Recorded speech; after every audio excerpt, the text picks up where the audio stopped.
Howdy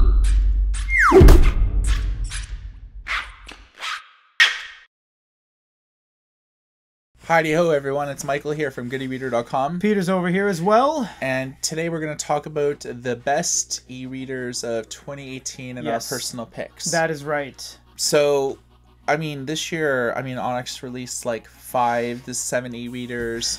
Boyu released 2. Amazon released 1. Kobo 2. Barnes & Noble, a bunch of tablets. This was probably the best year for e-readers ever in terms of the sheer number of new devices that were released. Is this a sign that e-readers are making a comeback? I would say so, because as you wrote in one of your articles, this is the most devices that have been released in a single year ever in history of e-readers ever being around. That in conjunction with faster processors, more audio integration, audio book integration, Android's very prevalent now. It could be a massive comeback for e-readers. And I mean, there's 2 different kinds of e-readers now. One is sort of the replacement for paper, like Onyx Book Note, Remarkable, Sony Digital Paper, our own Good e-reader 13.3. I mean, there's a lot of e-readers that have stylus or styli, and drawing, taking notes, editing PDF files. I mean, you can do a lot. And there's the the consumer models where 6 inches used to be the norm, but now we're like 6 inches all the way to like 7.8. I know, like 8, 10 inches, 9.7, 10.1, 10.3, 13.3. Yeah, it's crazy. Dual 13.3. There's a lot of choice. Yes, tons of choices. And you can spend as little as you want for something entry level, or you can spend $400 or $500 or even more for like top of the line octa-core type processor. It's true. That sort of thing. So with so many e-readers that have hit the market, you can obviously stay abreast of all of the new releases by visiting our website at goodereader.com, where we talk about all this sort of stuff, as well as do our top 10 lists of the year, best Android e-readers, best best generic e-readers. So we're not going to start tread new ground, but we're going to talk about the e-readers that resonated the most with us, as well as our top picks. Right. So what e-readers this year tickled your fancy? Before I get into my favorite one, I want to say Onyx's line. And why I want to say that is because they released the Onyx Books Note. That really kicked a lot of things off. The first thing that I immediately noticed, and a bunch of people in the studio noticed when we got them, is it had USB-C on it. And I think USB-C is one of those little things that gets overlooked because it is very modern feeling. Yeah. When you get something that has a micro USB, well, micro USB is still relevant, but if you get something that has a mini USB, or something 2018 from like Kindle still using micro USBs, and Onyx comes out with that, actually, the Note 10.3. And it had a USB-C, meaning it charges faster, it transfers data faster, you can flip it both ways, and it's very 2018 feeling. And then they released ones with glass screens on it, ones without the stylus layer, and they just kept going and going. I think they're up to like 8 units this year. So Onyx products, when we got the Note, I was like, you know what? This isn't feeling like a 2015 device. This is feeling like a 2018, like super modern tablet stylus layer e-reader. Yeah. That's what kind of kicked it off for me. That's not my favorite yet. I'm saving that for the end, but yeah. Yeah, I mean, Pocketbooks had a tremendous year for being a company that used to release pretty subpar stuff, but now they've really kind of done like a 180, and they have some really polished hardware. The InkPad 3, the Touch HD, I think Touch there's a Lux 4 as well. Yeah, that's right. The Touch Lux so I mean, line. They have like everything from an entry level to like a high level, and they hit all the sweet spots. A lot of their stuff have audio integration, so they're worth taking a look at. And they were one of the first guys to have a USB audio dongle before Amazon made theirs too. So Amazon, you can't discount the Paperwhite 4, most popular e-reader probably this year, at least in like North America and the UK. Kobo had a really big winner with the Forma, with their sort of top of the line e-reader. And then the Clara HD, which is sort of their entry-level e-reader. So big things about Kobo: built-in overdrive now, Pocket. They have a really good bookstore. Their reading experience is fairly phenomenal in terms of side-loading fonts, side-loading ebooks. There's a lot of versatility and freedom because they support EPUB and a lot of the big manga formats. So I know a lot of people that side-load in manga, side-load in ebooks and stuff like that. So yeah, I mean, take your pick. There's a lot of There's a lot. When Kobo was actually teasing, since you said it, they were teasing the Clara at the beginning of the year. Yeah. We all thought it was going to be the Kobo Mini coming back, making second a comeback. generation Mini. Yeah, because they didn't have a screen size, and we're like, it has to be the Mini. No way they'd release some bland whatever 6-inch. And then it came out, and we were like, oh, this is pretty good. It's not a bland generic 6-inch. This is really good. And that became the Clara HD, and it was top of the line 6-inch.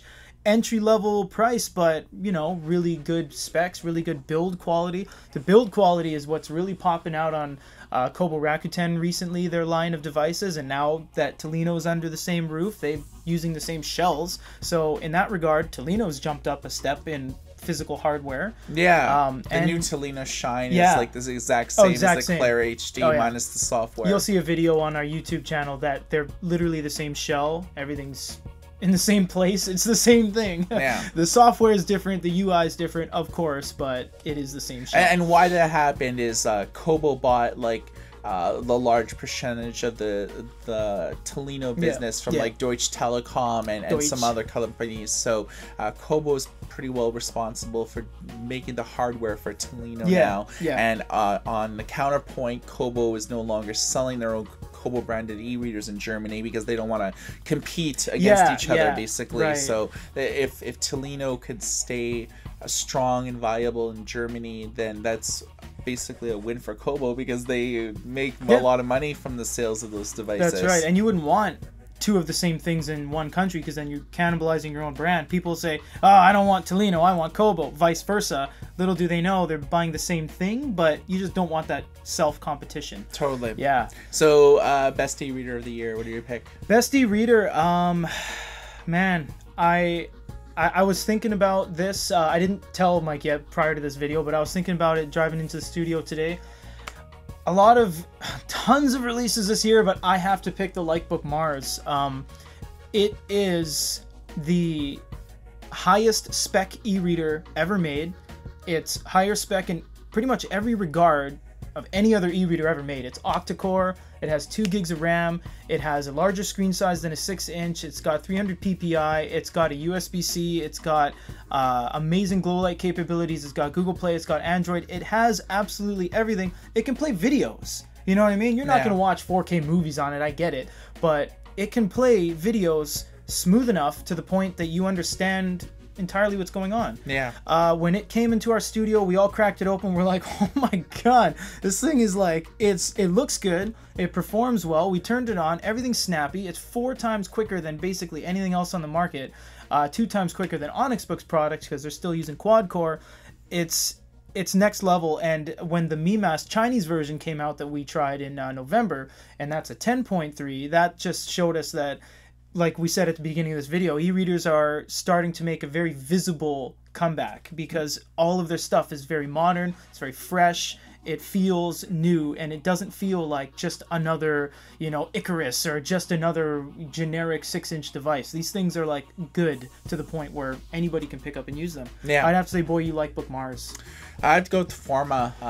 Best Kobo e-reader that they ever made. It's super high end. Right. It's expensive, but you're getting a lot of value. I believe that Overdrive, super big value proposition. Kobo basically pioneered the modern concept of the comfort light or warm light display. They trademarked the name too. Yeah. So they trademarked the name comfort light. Yeah. So a lot of companies will say warm light or color temperature system. Yeah. They'll say anything or candlelight effect, you know, they'll use all this terminology. So there's really no industry standard for this warm light display. We just say warm light or color temperature because it doesn't infringe on anything. Exactly. So yeah, I mean, the Forma for me ticks all the boxes. Right. It's a large screen. Kobo's been in the game for a really long time, since 2009.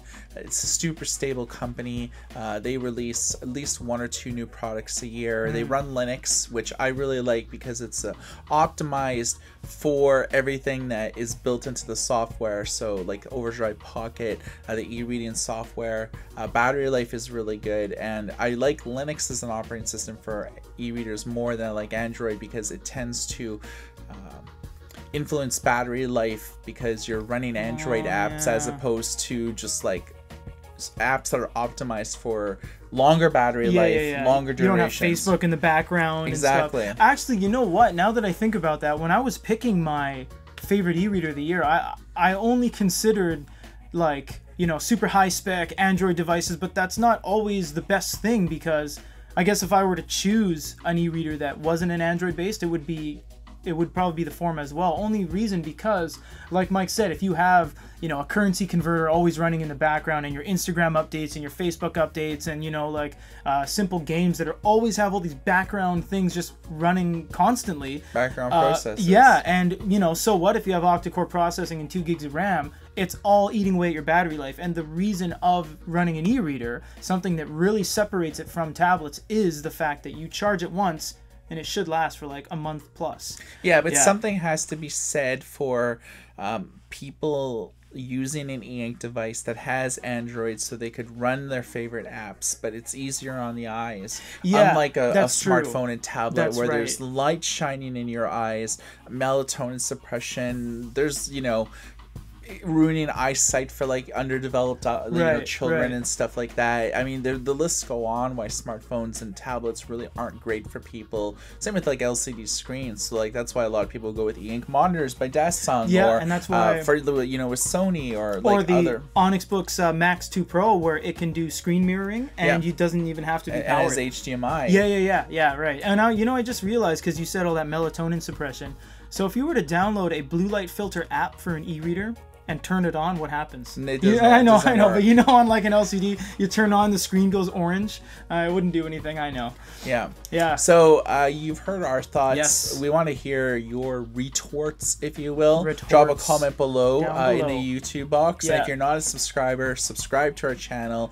Click on the little bell so you get notified whenever we upload a video, which is fairly often. So we thank you guys for watching, and for GoodEreader.com, my name is Michael. This is Peter. And everyone have a great 2019.